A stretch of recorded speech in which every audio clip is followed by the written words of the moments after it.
don't put seaweeds down as highly recommended foods for a variety of reasons.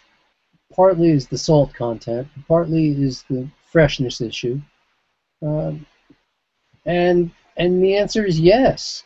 If if if I go to somebody's house and they've made me a salad that includes seaweed in the salad, I'm going to eat it. I'm not going to make a big deal about that. Um, Whereas somebody with a thyroid condition might choose not to.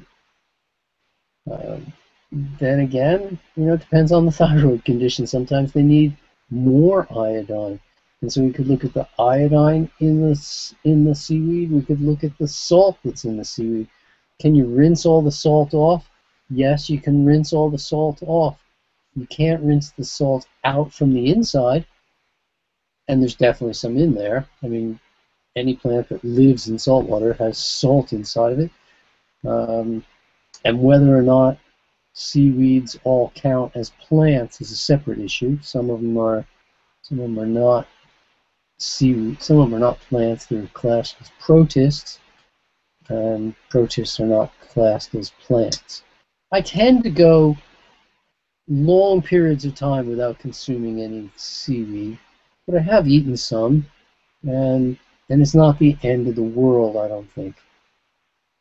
I think where a lot of people get confused about my view on things is because they haven't heard me state it, that we haven't spent enough time like this just hanging out, right? Because my view isn't so much this black-white, these foods are all yeses, these foods are all no. My view is to have a better understanding of the foods that are in between the yeses and the nos, that whole category in between that we would call our sometimes foods, our maybes, our once in a whiles. How often is once in a while? Is once in a while 4 times a year? Is once in a while once a decade? I've talked to plenty of people who say, I almost never drink coffee, just once a day. And so for them, once in a while is once a day. Now that's a slightly different thing. The guy who smokes a cigar once a decade, and the guy who smokes a cigar once a day, we're talking two very different practices, even though both of them count as sometimes, perhaps. Depends on the perspective. So I would make. I don't know if that answers it or not, really. There's room to make a seaweed salad if that's what you want to make. Oh, so for instance, my perspective on this is all this sometimes thing, but also the issue, which I think a lot of people get caught up with, which is it a super health food? Is it a superfood? Is it a special? Is it better than all the other things? And that's where I want to differentiate. When people ask me about sprouts, and people ask about seaweeds, and people ask about this and that and the next, and I just go, hey, if you want to have some of this once in a while or some of that once in a while, hey, go ahead. It's just not better than everything else.